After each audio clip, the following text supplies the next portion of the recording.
Music theory is essential for any instrument you're learning, and many guitarists like to overlook and skip over it, which is going to hurt you in the long run. So here's the first video you need to understand the basics of music theory, especially on the guitar neck. To start things off, there's 12 notes, which all make up an octave, which is just a grouping of pitches in the distance from A to the next A. Obviously that applies to every other note like C sharp, D, F, and G sharp. To continue this example, we're just going to be using the key of A, and we can notice that A from each of these other letters has a specific distance. Obviously, the whole length of the 12 to the A is what we just call an octave because they're the same note. However, what's super important are the intervals 4 and 5. And what we can notice about these is that it is both points away that are 5 and 7 from this end, or respectively 5 and 7 from the other end. What we can notice is that it's both 5 and 7, and it's straddling that middle of the 12, which is the 6. The 6 is called a tritone, and it's an ugly note when it's played with an A in comparison, and you have to use it very wisely. What's important about the 5 and 7 is the 1 and 5 is what makes up the most basic guitar chord, which is your basic power chord.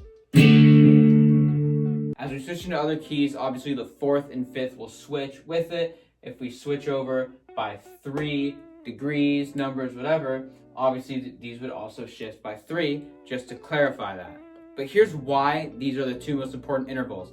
Our first two guitar strings, which are arguably the most important for finding basic chords, especially at a beginner level. And what we know is E string, A string, which are right there, 1, 2, 3, 4, 5 apart, which is a perfect fourth.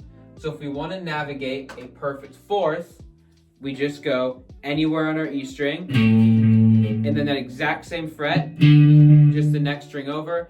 And this also applies to the D and G strings. And the next step of building that is we move down, and then we move 2 more notes to get our perfect fifth, to create our power chord, and then also find our fourth. And now let's say we actually want to find our root on the A string and come this way. Luckily that's insanely easy because it's the opposite order, right? 1, 5th, and the 4th would just be 2 tones below. So keep those 2 patterns in mind because they'll become really important after this next section. Next thing is a question I'm sure you have, along with many other beginners, is what the hell is major and minor, which is basically a way of saying happy and sad.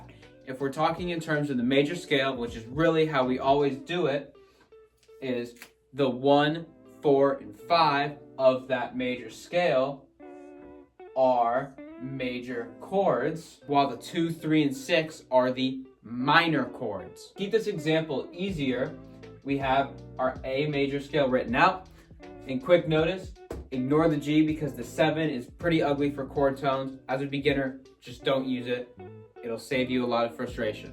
So to play out these chords, as many people know, there's basic bar chord shapes, which are major, major, minor, minor. You can also use your open chords if you want to, but that's not what this video is about because chords are not very hard to learn. We have our first degree of our scale, our 4th and 5th. We play a major chord, whether it's open, bar chord, whatever floats your boat, do it. And then when we have a 2, 3, or 6, we play minor. And if you look at the board, tell me one pattern you see. 1, 2 gap, 1 gap, and then 2 next to each other. And the same thing goes here. 1 gap, 2 next to each other. Now, why the hell is this important? If we take our pattern from earlier, for example, key of A, we can find our 1, 4, 5, and play those major chords. Now if we go 3 tones down to here, we now get to our 6, or F sharp. And if we look at the last thing that happened after a 2-gap pattern, we now have our 4th and 5th, so we can do that pattern again and get our minor chords. And And as a beginner, this makes your life a million times easier. There's no more guesswork. You just know how to play it and you know you can find it. And of course, both of those patterns also apply to when you're going the other way, like this. 1, 5, 4, 6, 3, 2. And that is how you can use your understanding of intervals to find where to play major or minor chords and create really great progressions. And after you've mastered that, the next thing you have to learn is functional harmony, which will be in another video after this one.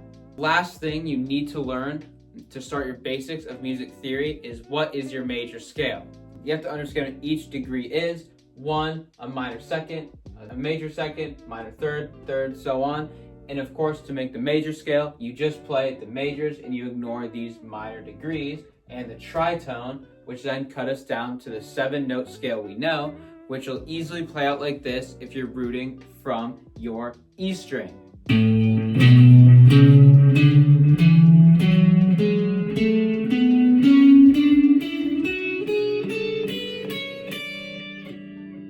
And the last important thing to notice is when you're creating this scale is that your B is always 2 frets away from your A. Of course, your D is 5 frets. And of course, this looks like this when we go back to our major scale. 2 fret gap, 4 fret gap, 5, 7, 9, 11, and that perfect harmonizing octave. If this video is helpful, please leave a like and of course, comment any video ideas you need fulfilled to help you get better